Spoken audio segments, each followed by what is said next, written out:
Hello అండి, అందరు బాగున్నారా? ఈరోజైతే క్యాబేజీ శనగపప్పు కర్రీ చేస్తున్నా. దానికోసం అయితే ఇదిగోండి క్యాబేజీ అయితే మంచిగా చిన్నగా కట్ చేసుకొని కడిగి పక్కన పెట్టేసుకున్నా.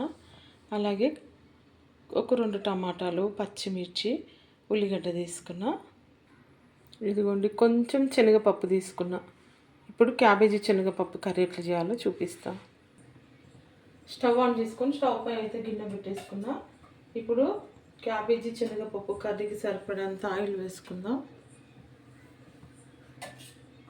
ఎప్పట్లాగే ఒక 2 పావులు అయితే ఆయిల్ వేసుకుంటున్నాం. ఇప్పుడైతే కట్ చేసుకున్న ఉల్లిగడ్డలు వేసుకుంటున్నాం.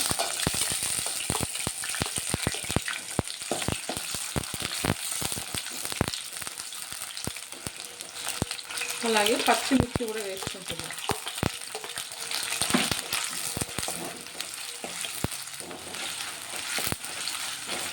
కొంచెం ఫ్రై అవ్వాలి. ఉల్లిగడ్డ ఫ్రై అవుతుంది. ఇందులో కొంచెం అల్లం వెల్లుల్లి పేస్ట్ వేసుకుంటా. అలాగే కొంచెం పసుపు.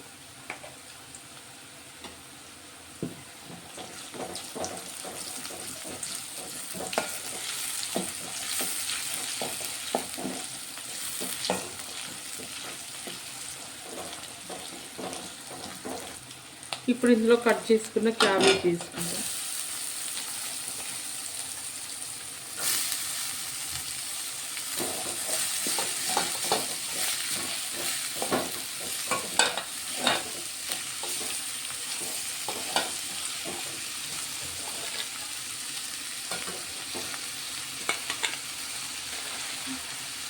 క్యాబేజ్ అయితే మొత్తం వేసేసుకున్నాం.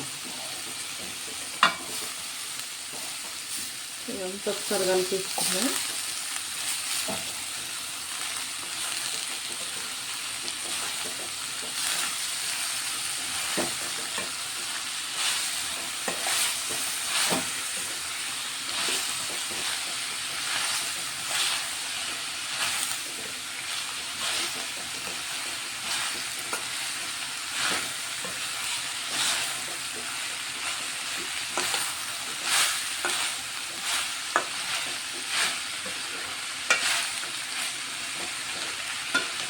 ఇదంతా ఇట్లా కలిపేసుకొని ఒక 2 నిమిషాలు మూత పెట్టేసుకుందాం.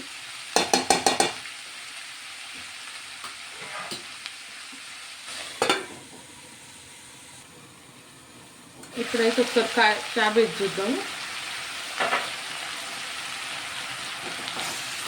క్యాబేజ్ అయితే మంచిగా మగ్గిపోతుంది. ఇందులో అయితే నేను ఇంకా ఉప్పు వేసుకోలేదు. ఇందులో ఫస్ట్ కొంచెం ఉప్పు వేసుకుంటా.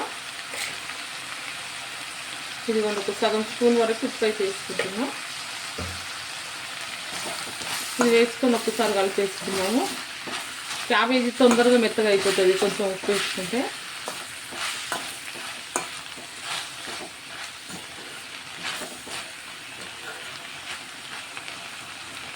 ఇప్పుడు ఇందులో నానబెట్టుకున్న శనగపప్పు వేసేస్తాం. ఇట్లా పైనుంచి వేసేసుకుంటే క్యాబేజీతో పాటు శనగపప్పు కూడా కొంచెం ఉడికిపోతుంది.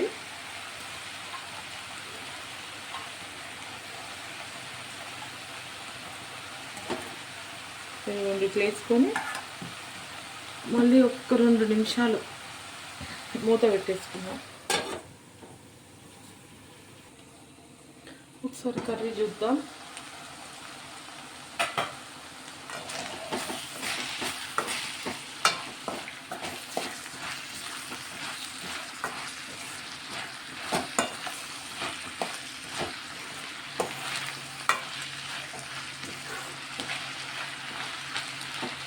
ఒకసారి అయితే ఇదంతా కలిపిస్తున్నాం.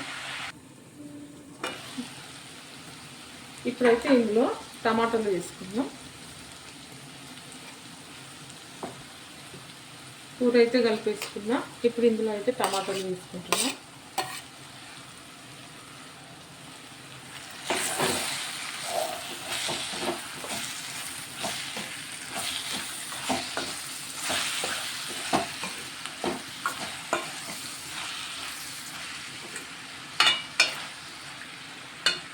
అలాగే కర్రీకి సరిపడంత కారం వేసుకుంటా.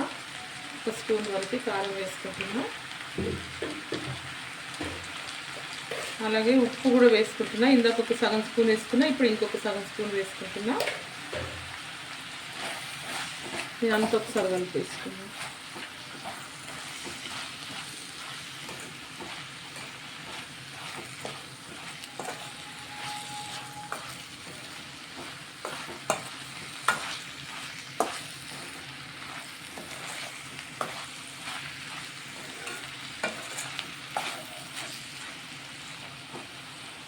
మళ్ళీ ఒక్క 2 నిమిషాలు మూత పెట్టేసుకుందాం.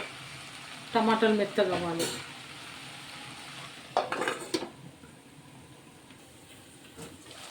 కర్రీ అయితే ఉడుకుతుంది. ఇందులో కొంచెం వాటర్ వేసుకుంటా.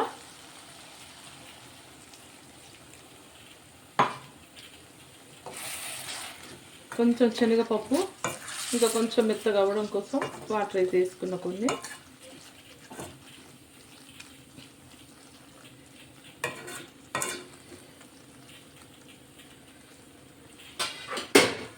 ఇంకొక 2 నిమిషాలు మూత పెట్టేసుకుంటాం. ఇప్పుడు ఇందులో అయితే కొంచెం ధనియాల పౌడర్ వేసుకుందాం. అలాగే కొంచెం కళ్యామాకు వేసుకుంటున్నాం.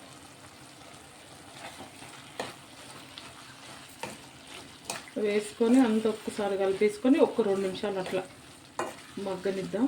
క్యాబేజీ, శనగపప్పు ఇవైతే మొత్తం అంతా ఉడికిపోయినాయి మంచిగా. ఫైనల్గా అయితే కొంచెం కళ్యామాకు, ధనియాల పౌడర్ వేసుకున్నా. ఒక్క 2 నిమిషాలు కలిపేసుకున్నా. మొత్తానికైతే ఇదిగోండి క్యాబేజీ శనగపప్పు కర్రీ అయితే అయిపోయింది. ఇప్పుడైతే నేను స్టవ్ ఆఫ్ చేసుకుంటున్నా.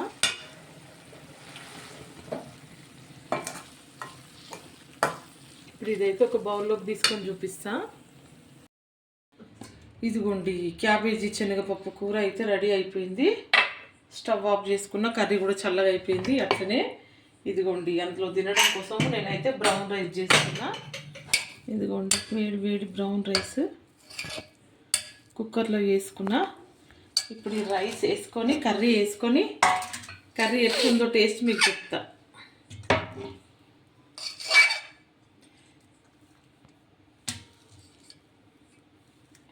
కొంచెం బ్రౌన్ రైస్ పెట్టుకున్నా.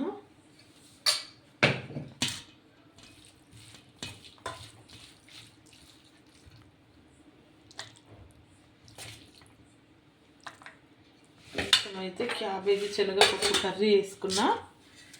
ఇప్పుడు ఈ 2 ఎలా ఉన్నాయో మీకు టేస్ట్ చేసి చెప్తా. అబ్బో కాలుతుంది బాగా.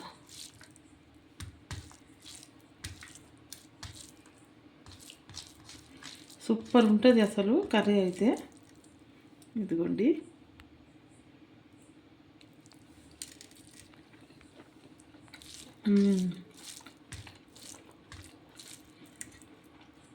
నిజంగా సూపర్ ఉన్నది. ఒకరోజు బ్రౌన్ రైస్ ఎట్లా వండుకోవాలో కూడా చూపిస్తాను నేను వీడియోలో. ఈ క్యాబేజీ శనగపప్పు కర్రీ అయితే అద్దరిపోయింది బ్రౌన్ రైస్లో. మీరు కూడా ఇంట్లో ఇలాగ ట్రై చేయండి. ఈ క్యాబేజీ శనగపప్పు కర్రీ వీడియో మీకు నచ్చినట్లయితే లైక్, షేర్, సబ్స్క్రైబ్. ఓకే అండి, బాయ్.